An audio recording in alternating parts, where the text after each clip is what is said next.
السلام علیکم ورحمۃ اللہ وبرکاتہ۔ بسم اللہ الرحمن الرحیم والصلاة والسلام علی سید المرسلین خاتم المعصومین وعلی آلہ وصحبہ اجمعین، اما بعد۔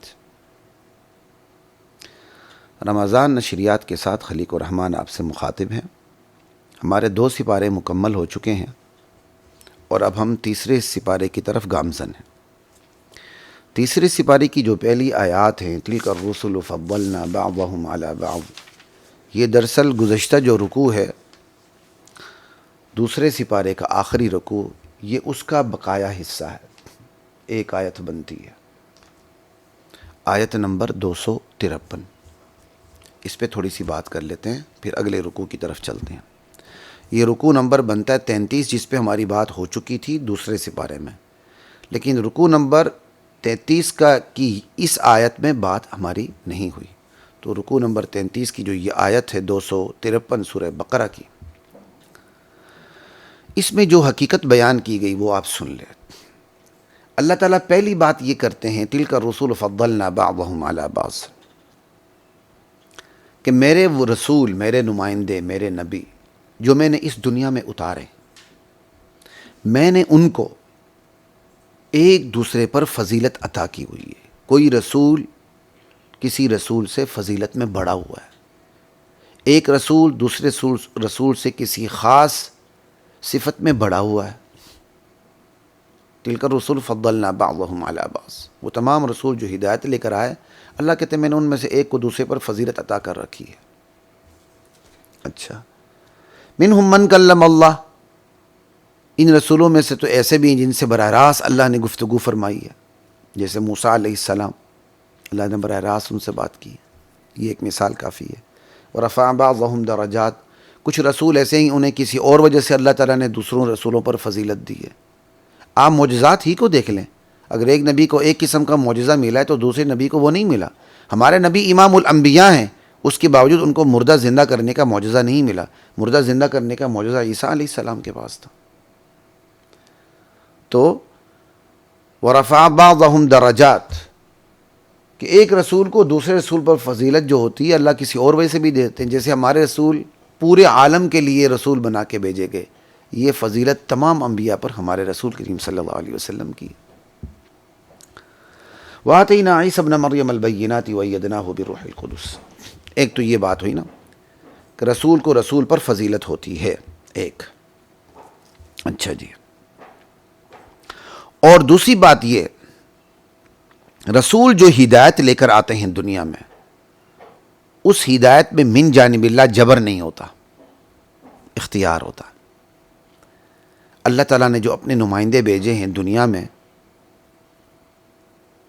انہیں اس لیے نہیں بھیجا کہ وہ جا کے لوگوں کو دین بتائیں اور پھر وہ جبراً دین کو نافذ کر دیں، یعنی جبراً دین کو نافذ کر دیں، یہ جملہ مناسب نہیں، جبراً لوگوں کو مسلمان بنائیں، ایسا نہیں ہے۔ اللہ تعالیٰ نے نبیوں کو بھیجا تو انہیں دعوت دینے کا اختیار دیا کہ لوگ ان کی دعوت سن کر دلیل سے متاثر ہو کر اپنے اختیار سے دین کو قبول کریں۔ چونکہ اللہ تعالیٰ نے دنیا میں انبیاء کو بھیج کر ہدایت سمجھا کر جبر نہیں فرمایا، بلکہ ہدایت کو اپنانے کا اختیار دیا، مرضی ہدایت اپناؤ یا نہ اپناؤ، فمن شاء فلیؤمن ومن شاء فلیکفر۔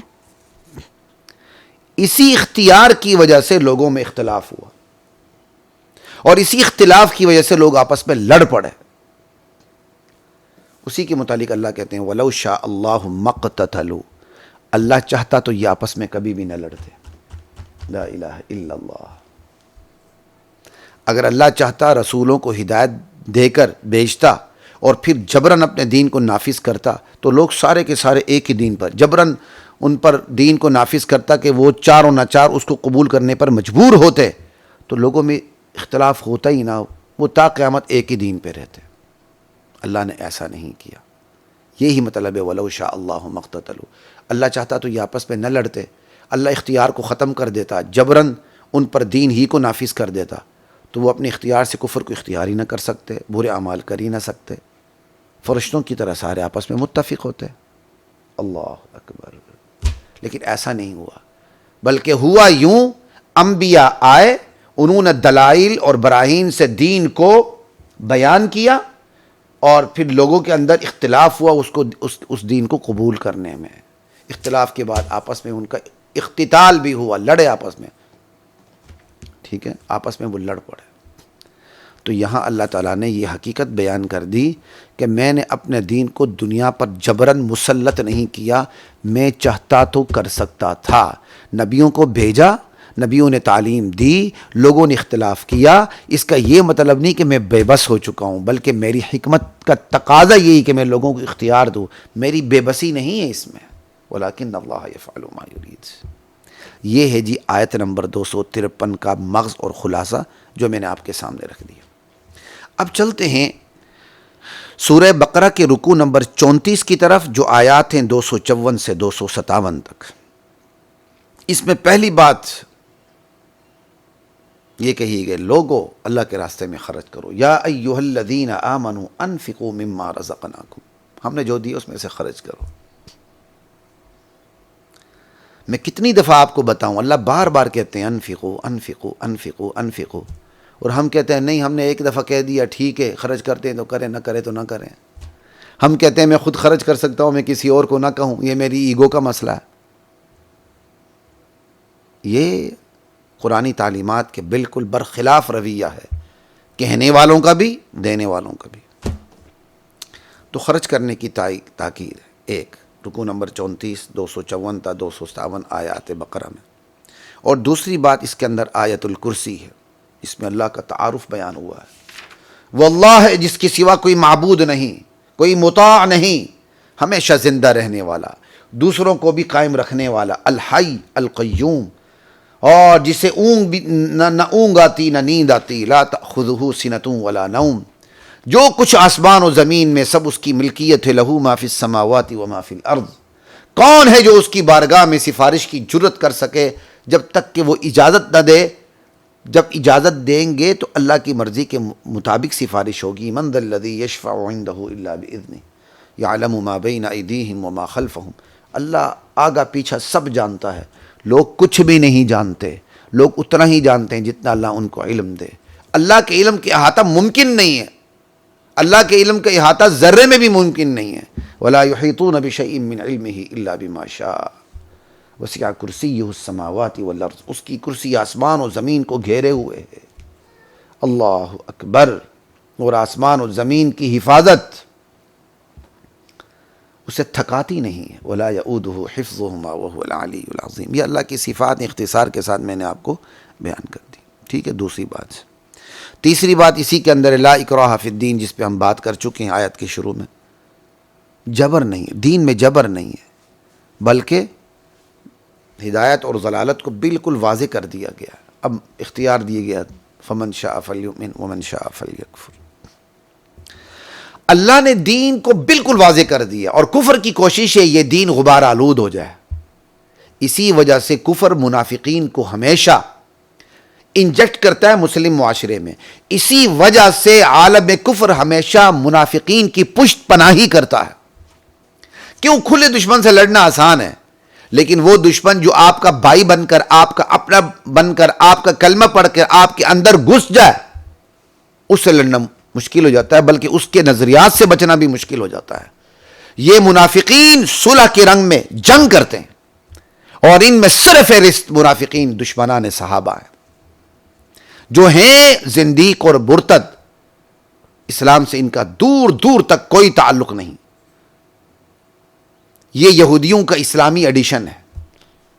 یہودیوں نے جو خود ساختہ اسلام بنایا, یہ وہ لوگ ہیں, لیکن یہ ہمارے اندر گھس جاتے ہیں اور اللہ کے منصوبے کو پامال کرنے کی کوشش کرتے ہیں. اللہ کا منصوبہ یہ ہے کہ ہدایت اور گمراہی بالکل رات دن کی طرح الگ نظر آئیں. قد تبین الرشد من الغی. اور عالم کفر چاہتا ہے کہ ہدایت غبار آلود ہو جائے, تاکہ لوگ اسے قبول کرنے میں ان تعامل سے کام لیں, حق کو باطل, باطل کو حق سمجھیں. ٹھیک ہے جی, یہ بات ہو گئی اس رکوع کے اندر. اب اس رکوع کے اندر ایک اور آخری بات ہے, لا الہ الا اللہ. وہ یہ ہے, 257 آیت ہے, ایمان والوں کا ولی اللہ ہے, کافروں کا ولی طاغوت ہے. آج بھی ایسے ہی دیکھ لیں. جن ممالک کی پشت پر، مسلم ممالک کی بات کر رہا ہوں، طاغوتی قوتیں ہیں، وہ نام کی مسلمان ہیں لیکن ان کے ذریعے عالم کفر اپنے مقاصد پورا کرتا. آپ دیکھ لیں، اب نام لینے کی ضرورت نہیں ہے. ٹرمپ کس کس کو شاباشی دیتا ہے، کس کس کے ساتھ کھڑا ہے، وہ آپ سب دیکھ لیں. تو ٹرمپ کے مقاصد پورے ہوتے ہیں تو ٹرمپ شاباشی دیتا ہے نا، بس. ایمان والوں کا ولی اللہ، کافروں کا ولی طاغوت ہے، سرپرست طاغوت ہے. یہ آیات کس کے بارے میں فٹ کن پر ہو رہی ہیں؟ اللہ اکبر. طاغوت کا ولی یعنی کافروں کا ولی طاغوت ہے. اب اگر ایک اپنے آپ کو بندہ مسلمان کہے اور اس کا ولی سرپرست طاغوت ہو جائے تو اب اس کا اسلام کس درجے میں دیکھ لیجیے گا. اب چلتے ہیں جی رکوع نمبر 35 کی طرف. آیات 258 تا 260 ہیں. مرنے کے بعد جی اٹھنا وہ کیسے ہے؟ اللہ اکبر. اس میں ابراہیم علیہ السلام کے وقت کا جو بادشاہ تھا، جسے مفسرین نمرود کا نام دیتے ہیں، اس کے ساتھ ابراہیم علیہ السلام کے مکالمے کا ذکر ہے. اس نے ابراہیم علیہ السلام کے ساتھ باقاعدہ مناظرہ مکالمہ کیا. اللہ تعالیٰ کہتے ہیں کیا آپ نے اس شخص کو نہیں دیکھا جس نے ابراہیم سے جھگڑا کیا؟ اس لیے کہ اللہ نے اس کو حکومت دی تھی، سلطنت دی تھی، بادشاہت دی تھی، جھگڑا کیا. آج بھی ایسا ہی ہے. ہائے کاش یہ مختصر نشست سے میں کیسے بات کروں. جس کو طاقت ملتی ہے، قوت ملتی ہے، وہ اس نشے میں بدمست ہو جاتا ہے، وہ دین حق سے لڑائی پر اتر آتا ہے. کیا اسلوب ہے اللہ کا. کہتا اچھا میں نے حکومت دی، سلطنت دی، اختیار دیا، اقتدار دیا، اس لیے میرے بندے سے لڑتا ہے. آج بھی ایسا ہی ہے. قوتیں، طاقتیں اہل ایمان سے لڑتی ہیں. کیوں؟ ان کے پاس طاقت ہے. کوئی بات نہیں، قیامت تو ویسے قائم نہیں ہونی نا، پتہ چل جائے گا کون کتنا پانی میں. اب اس نے باقاعدہ ابراہیم علیہ السلام سے جھگڑا کرتے ہوئے، جب ابراہیم علیہ السلام نے اسے سمجھایا اللہ ہی زندہ کرتا ہے، اللہ ہی مارتا ہے، اس بدبخت نے کہا یہ کام میں بھی کرتا ہوں. میری مرضی ہو میں کسی کو زندہ چھوڑوں، میری مرضی ہو میں قتل کر دوں. انا احیی و امیت. اب ابراہیم علیہ السلام نے سوچا کہ یہ سننے والے لوگ ہیں، یہ تو کہیں شبے میں پڑ جائیں گے. ابراہیم علیہ السلام نے ایک اور دلیل دی، لیکن دلیل کا مطلب یہ نہیں ہے کہ ابراہیم علیہ السلام نے اس کے اس جواب جو اس نے کہا میں زندہ کرتا ہوں، میں مارتا ہوں، نظر انداز کر دیا. نہیں، ابراہیم علیہ السلام نے ایک اور دلیل پیش کی جس نے اس کے جواب کو بھی توڑا اور اسے آئندہ کے لیے لاجواب بھی کر دیا. ابراہیم علیہ السلام نے کہا اچھا آپ بھی زندہ کرتے ہو، مارتے ہو، تو میرا اللہ تو مشرق سے سورج کو طلوع کرتا ہے، مغرب میں غروب کرتا ہے، تم ایسا کر لو مغرب سے طلوع کرو. اب اس جواب سے جو اس نے جواب دیا تھا نا نمرود نے، انا احیی و امیت، وہ بھی ختم ہو گیا. اس نے کہا اچھا، مطلب ہمارے اردو اسلوب میں یہ کہیں گا اچھا نمرود صاحب آپ زندہ کرتے ہو، مارتے ہو، تو ماشاءاللہ پھر ایسا کرو کہ مغرب سے طلوع کرو، مغرب سے سورج کو طلوع کر دو اگر تمہارا اتنا ہی اختیار ہے. تو فبہت الذی کفر، وہ ہکا بکا رہ گیا، مبہوت ہو گیا، لاجواب ہو گیا. تو یہ اس کا مطلب یہ نہیں کہ ابراہیم علیہ السلام ایک دلیل کو چھوڑ کے دوسری دلیل کی طرف منتقل ہوئے اور اس کے پہلے جواب کو نظر انداز کر دیا. نہ، دوسری دلیل کی طرف اس طرح منتقل ہوئے کہ اس کا جواب کا بھی رد ہو گیا دوسرے دلیل میں، اور دوسری دلیل پہلی دلیل سے بھی زیادہ اظہر من الشمس ہو گئی. یہ ہے جی. اور اللہ تعالیٰ کہتے ہیں یہ بندہ پھر بھی ایمان نہیں لایا نمرود. اور اللہ ایسے ظالم لوگوں کو ہدایت دیتے ہی نہیں ہیں جو اپنے ظلم پہ، اپنے کفر پہ اصرار کریں. تو یہ تو یعنی اللہ کے وجود پہ، وہ اللہ کی ربوبیت پہ دلیل دی، وہ اپنے کیا کہتے ہیں ابراہیم علیہ السلام نے. ٹھیک ہے جی. ایک تو یہ واقعہ ہو گیا.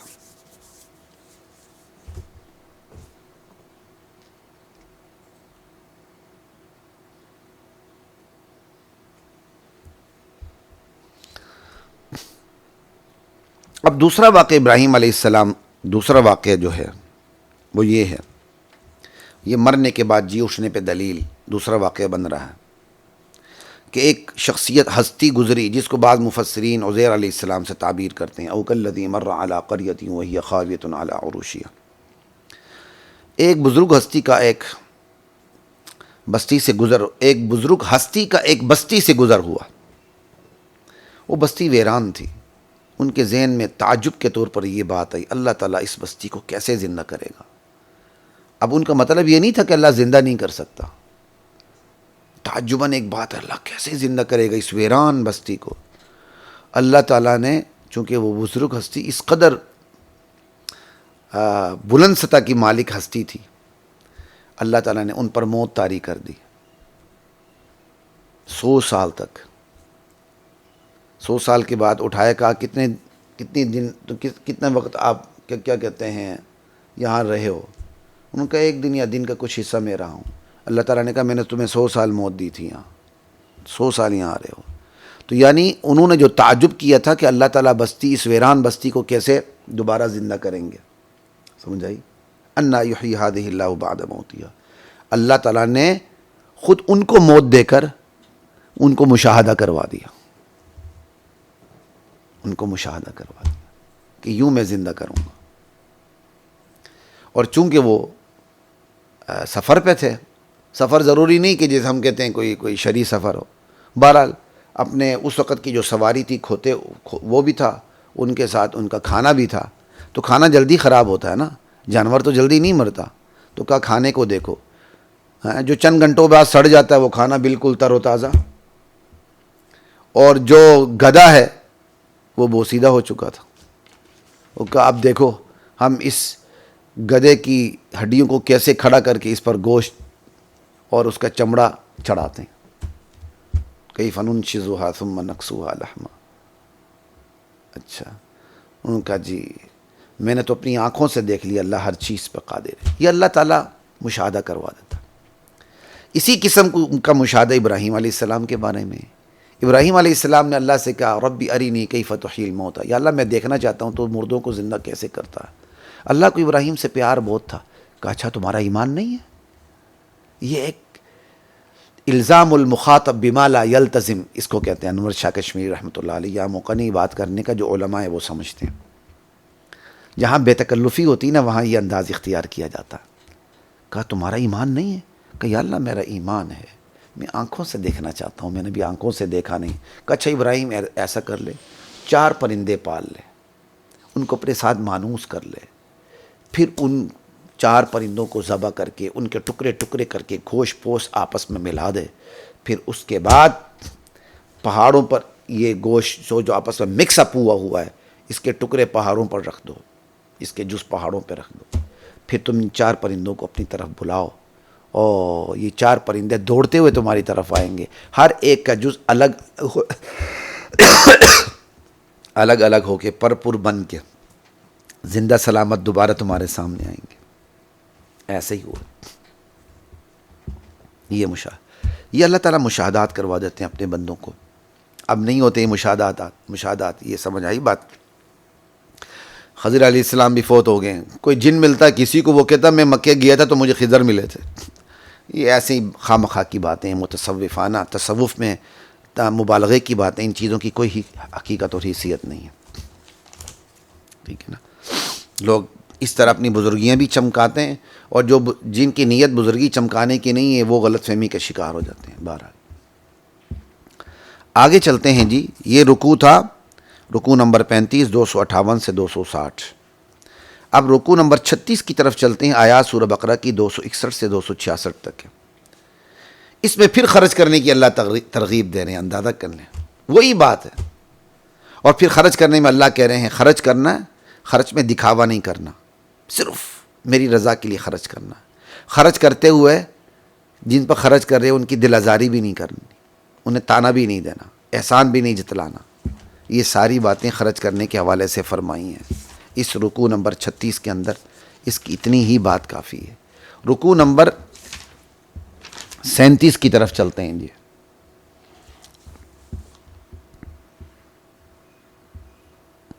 ٹھیک ہے جی.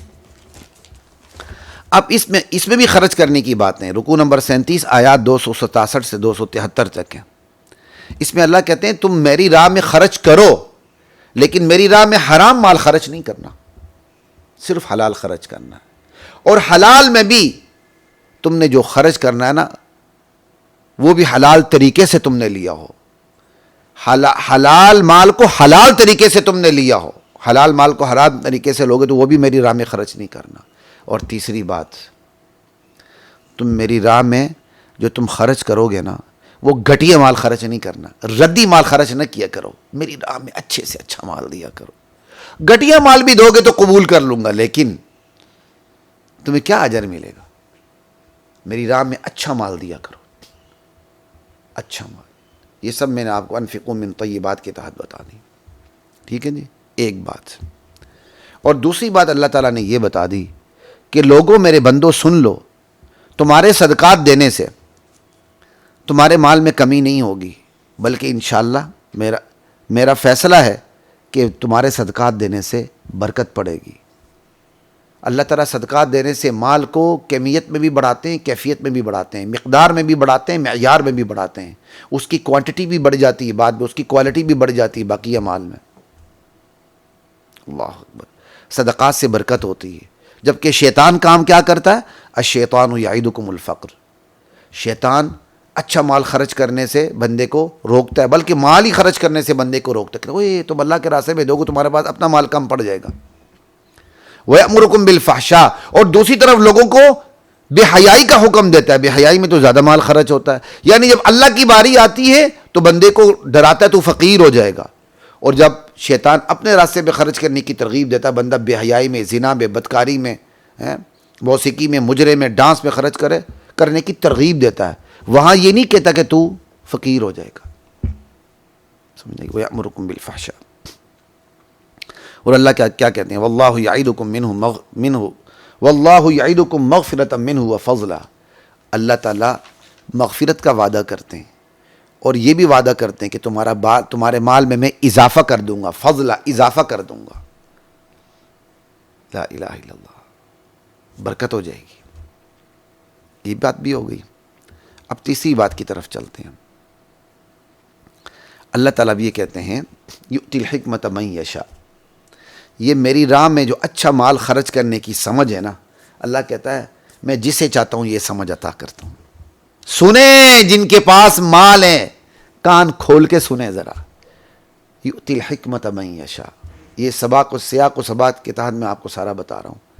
میری راہ میں مال خرچ کرنے کی جو سمجھ ہے نا، سمجھ تو پورے دین کی، اسپیشلی یہاں جو سمجھ خرچ کرنے کی ساری بات چل رہی ہے.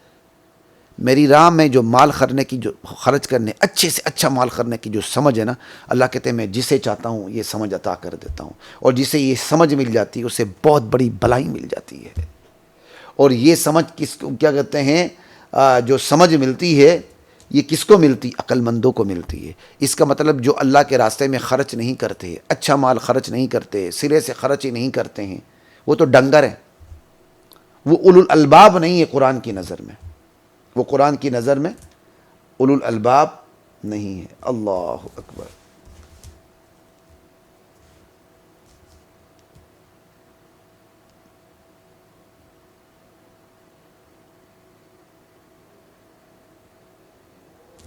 اللہ اکبر.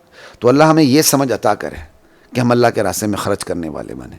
اب اگلی بات خرچ کرنے کے حوالے سے پھر ہے. رکوع نمبر 37 کے اندر ساری خرچ کرنے کے حوالے سے باتیں، آگے بھی وہی انفاق کی باتیں آ رہی ہیں.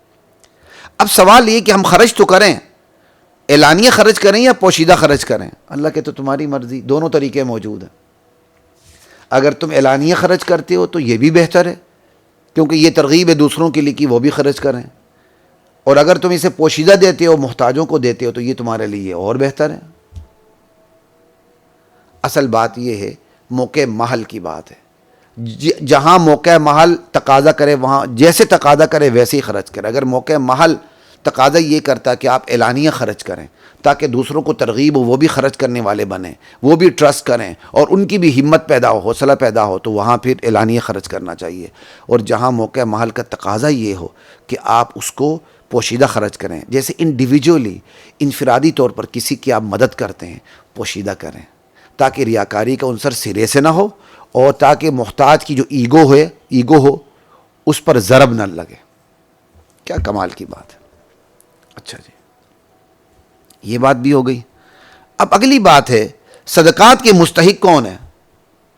پہلی بات سمجھ لیں, صدقات کا تعلق زکوٰۃ سے بھی ہے, صدقات کا تعلق سمپل ڈونیشن چیریٹی سے بھی ہے. یہ بات یاد رکھیں آپ. ہم ایک دوسرے کو جو خرچ کرتے ہیں, ایک دوسرے کو مہمانی کرتے ہیں اللہ کو خوش کرنے کے لیے, یہ بھی صدقہ ہے. ہمارے ہاں صدقے کا اتنا غلط مفہوم ہے نا, نہیں ہم صدقہ نہیں کھاتے. ارے بھائی, جو تم اپنے منہ میں لقمہ لیتے ہو کھاتے ہو اپنا حلال مال, یہ بھی صدقہ ہے.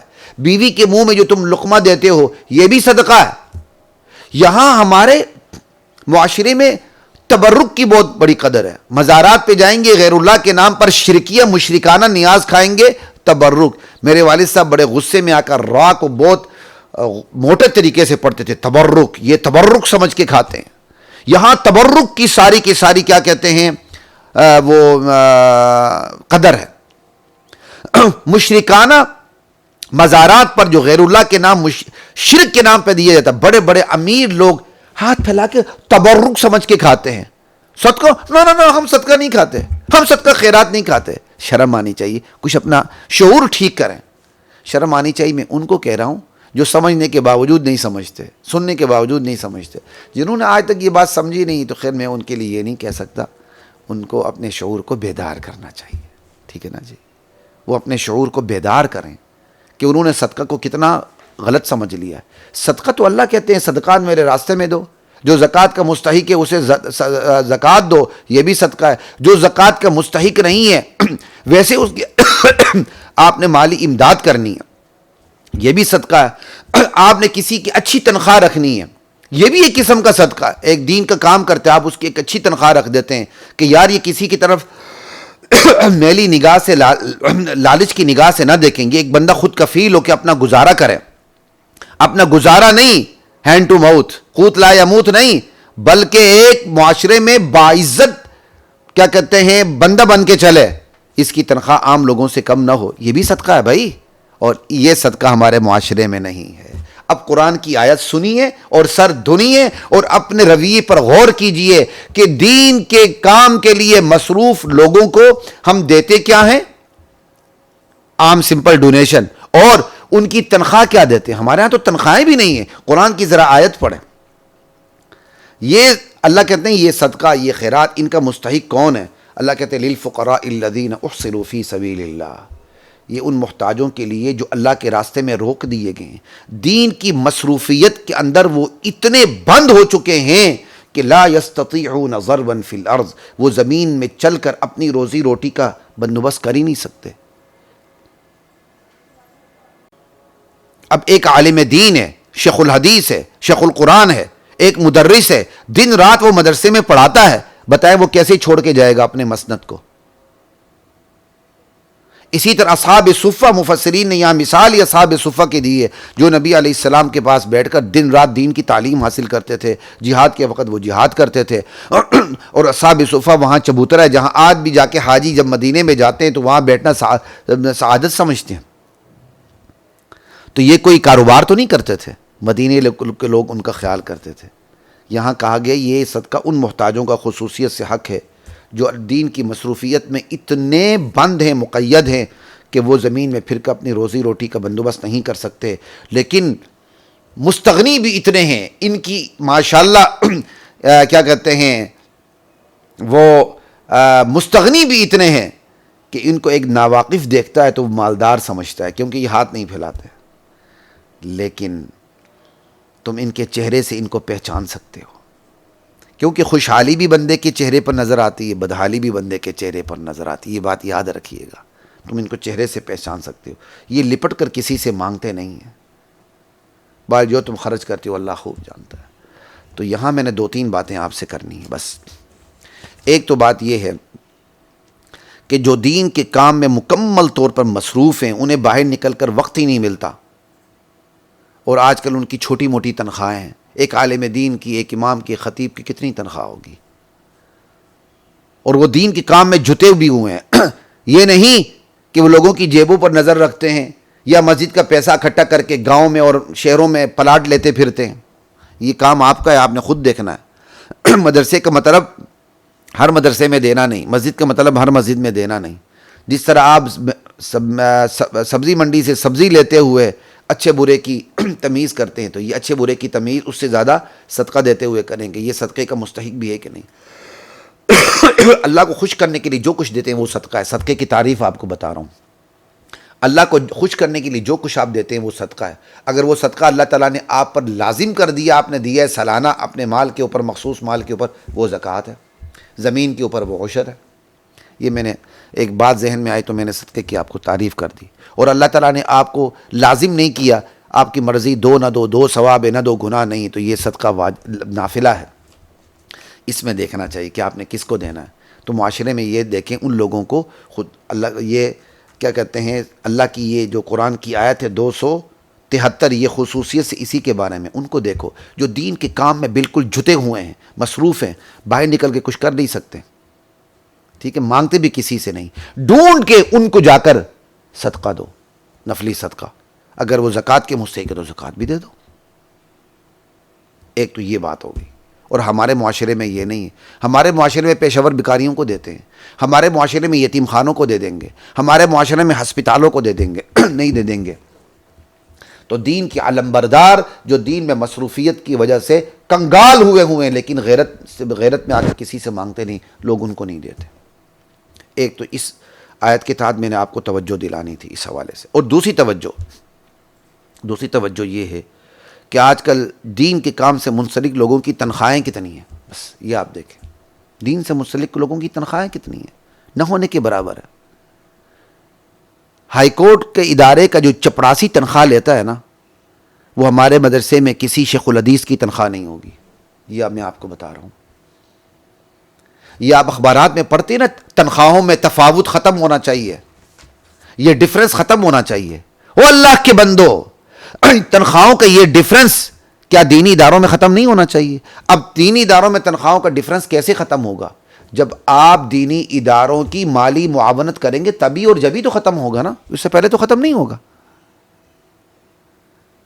اور پھر ہمارے معاشرے کے اندر جو رویہ ہے کہ امام کو ہینڈ ٹو ماؤتھ تک رکھنا, قوتلا یا موت تک رکھنا, یہ بالکل غلط ہے.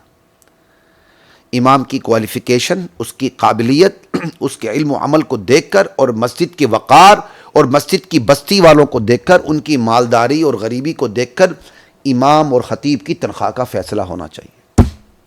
اور اس سلسلے میں اچھے خاصے دیندار بلکہ صحیح العقیدہ لوگ بھی بہت کمزور ہیں. بلکہ میرے اپنے بعض ساتھیوں سے اس سلسلے میں بڑی بحث ہوئی ہے. اس لیے وہ ساتھی, وہ دیندار جو دین پر خرچ کرتے ہوئے ڈگمگاتے ہیں, یا ان کا یہ نظریہ ہی نہیں ہے کہ دین والے کوئی اچھی تنخواہ لیں, وہ ہم سے دور رہیں خدا کے لیے. وہ جا کے دین کسی اور سے سمجھیں. سمجھ آئی؟ میں صاف کہہ رہا ہوں, کسی کو اچھا لگے یا برا لگے, وہ دین کسی اور سے سمجھے, ہمارے قریب نہ آئیں. آپ ہمارے قریب بھی آئیں, دین بھی سمجھیں, وقت بھی لیں, اور آپ کی ذہنی آبیاری بھی ہو, اور آپ ہمیں جھوٹا بھی ماریں کہ آپ کی تنخواہ اتنی نہیں ہونی چاہیے. تو آپ کو شرم آنی چاہیے. اور اس پہ میں جتنا جذباتی ہوں اتنا کم ہے. اگر میں ہونا چاہوں تو شرم آنی چاہیے. 2 ٹکے کی تمہاری تعلیم نہیں ہوتی ہے, اور 12-1 بجے تم دکان پہ آتے ہو, 5-6 بجے دکان بند کرنے کے بعد تم اپنا حق سمجھتے ہو کہ میں 3-4 گھنٹے میں لاکھوں کما لوں. اور جو دین کے ساتھ جڑے ہوئے ہیں ان کو تنخواہ دیتے ہوئے تمہاری جان جاتی ہے. تنخواہ کا سوچتے ہوئے بھی, اچھا اتنی تنخواہ اس شعبے میں کیوں؟ یہ میں آپ کو پورے دینداروں کا المیہ بتا رہا ہوں. یہ ہمارے پورے معاشرے کے اندر دینداروں کا مشترکہ المیہ ہے. الا قلیلا, بہت کم ہوں گے جو یہ چاہے گا کہ بھائی ایک عالم دین کی, ایک کیا کہتے ہیں دینی معلم کی تنخواہ اس سطح پر ہونی چاہیے کہ کسی بڑے افسر سے اس کی تنخواہ کم نہ ہو. یہ ایسا رویہ رکھنے والے آٹے میں نمک کے برابر بھی نہیں ہے. نمک کے برابر بھی, آٹے میں نمک کا ذائقہ آ جاتا ہے نا, تو یہ جو میں آپ کو لوگ بتا رہا ہوں اتنے نمک کے برابر بھی نہیں کہ ان کا ذائقہ کوئی محسوس کر سکے. بگر اگلا حیران ہوتا ہے, اچھا او یہ دیکھو جی صدقے کے مال سے اپنی تنخواہیں مقرر کر دیا. تمہاری اوقات کیا ہے؟ تم تو شکر کرو کہ علماء فرض کفایہ تمہاری طرف سے نبھا رہے. تمہیں آتا کیا ہے؟ نہ تمہیں دعائے قنوت آتی، نہ تمہیں دعائے اخلاص آتی، نہ تمہیں واش روم میں جا کر اپنے آپ کو صاف کرنا آتا ہے. اور تمہیں جو دین سکھاتے ہیں، جو تمہارا عقیدہ درست کرتے ہیں، جو تمہارے اعمال درست کرتے ہیں، اگر وہ تنخواہوں کی بات کرے تو ان پر پھپتیاں کستے ہو. بیچارے علماء بھی، میں آپ کو کیا بتاؤں، بس بیچارے یہ مسکین ہو کر اپنی تنخواہ کے حوالے سے بات ہی نہیں کر سکتے ہیں. اور اس کا بدترین غلط فائدہ مسجد کی انتظامیہ اٹھاتی ہے. کہتے یہ حضرت بڑے اچھے ہیں، بڑے اللہ والے ہیں، یہ تنخواہ کا مطالبہ ہی نہیں کرتے. او مسجد کی انتظامیہ کے صدر، جنرل سیکرٹری، خزانچی، اتنے اللہ والے تم بنو نا. امام مسجد کو جو جتنی تم تنخواہ دیتے ہو، وہ تنخواہ کو 12 سے ضرب دے کو سال کی تنخواہ، وہ تمہارے ایک مہینے کی گھر کی کیا کہتا خرچ بنتا ہے کہ نہیں؟ بس امام کی جو تنخواہ تم اتنی دیتے ہو کہ تمہاری مہینے کی نسوار کا خرچہ اس سے زیادہ ہے، تمہارے مہینے کی سگریٹ کا اس سے زیادہ خرچہ ہے. تمہیں شرم نہیں آتی امام کی اتنی کیا کہتے ہیں بےہودہ تنخواہ مقرر کرتے ہوئے؟ ایک تو اس میں مساجد کی انتظامیہ خود ائمہ کی غلطیاں ہیں، ٹھیک ہے نا. پھر ہمارے ائمہ خطیب عالم وہ بھی تو ایک لیول کے نہیں ہوتے ہیں نا، ان میں بھی عقول کا بڑا فرق ہوتا ہے، کوالیفیکیشن کا، معیار کا بڑا فرق ہوتا ہے. اور دوسری غلطی ہمارے بر صغیر پاک و ہند کے اندر یہ متصوفانہ ذہن کی ہے. تصوف اپنی حد تک بہت اچھی چیز ہے، لیکن تصوف نے جو ذہن یہ دیا ہے نا کہ نبی علیہ السلام کی ساری زندگی فقیری میں گزری ہے، غریبی میں گزری ہے، اس نے اس کا اتنا بڑا نقصان دیا ہے کہ لوگ علماء کی تنخواہ مقرر کرنے کو تیار ہی نہیں ہوتے ہیں. کیونکہ مولوی صاحب اٹھ کے نبی علیہ السلام کی سیرت بیان کرتے ہوئے یہی کہتا کہ حضور کے گھر میں تو کھانا پکتا ہی نہیں تھا.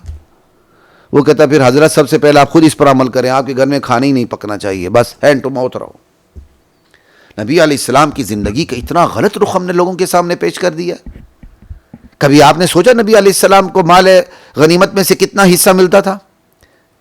کبھی آپ نے سوچا جو باغ فدق ہے اس کی آمدنی کیسے نبی علیہ السلام خرچ کرتے تھے؟ جو باغ فدق کی آمدنی نبی علیہ السلام کو ملتی تھی اور آپ کی باقاعدہ آل پہ وہ باغ فدق کی آمدنی خرچ ہوتی تھی. نبی علیہ السلام انتہائی دولت مند شخصیت تھے. ہاں سخی اس سے بھی زیادہ تھے، جو آتا رہنے نہیں دیتے تھے، خرچ کر دیتے تھے. آپ صلی اللہ علیہ وسلم کا جو فقر تھا نا وہ اختیاری تھا، اضطراری نہیں تھا. آپ بہت دولت مند تھے لیکن دولت پانی کی طرف بہا کے تمام مسلمانوں کے خرچ کر دیتے تھے، اس لیے آپ کے پاس کچھ نہیں بچتا تھا. یہ نہیں کہ آپ کے پاس کچھ ہوتا نہیں تھا، آپ کو اللہ تعالیٰ نے دیا بھی بہت تھا اور مسلمان معاشرے پر اس کی ذمہ داری بھی بہت ڈالی تھی. مال غنیمت کا 5واں حصہ، اس کی تفصیل کیا ہے؟ پورا باغ فدق آپ کی آل کے لیے، اس کی تفصیل کیا ہے؟ کبھی آپ نے سوچا ہے؟ اس لیے یہ غلطی علماء کی بھی ہے جنہوں نے نبی علیہ السلام کی جو مالی زندگی ہے اس کو اتنے غلط طریقے سے بیان کیا کہ سننے والا کہتا ہے کہ حضرت تسی قربانی دو، نبی علیہ السلام کی طرح نبی علیہ السلام کی طرح آپ نے ایک فقیرانہ زندگی گزارنی. بھائی نبی علیہ السلام کی زندگی جو فقیرانہ تھی، مطلب کہ آپ کم کھاتے تھے، اپنی ازواج مطہرات کو بھی اس قربانی میں شریک کرتے تھے، وہ آپ کا اختیارانہ فعل تھا، آپ نے خود اختیار کیا تھا، وہ اضطراری نہیں تھا. آپ اس پر مجبور نہیں تھے. آپ چاہتے تو اپنی دولت سے ہر وقت آپ اچھے سے اچھا کھانا کھاتے، لیکن آپ کے پاس جو کچھ تھا وہ آپ خرچ کر دیتے تھے، اس لیے آپ کے پاس کچھ نہیں بچتا تھا. امید ہے آپ سمجھ گئے ہوں گے. السلام علیکم ورحمۃ اللہ وبرکاتہ.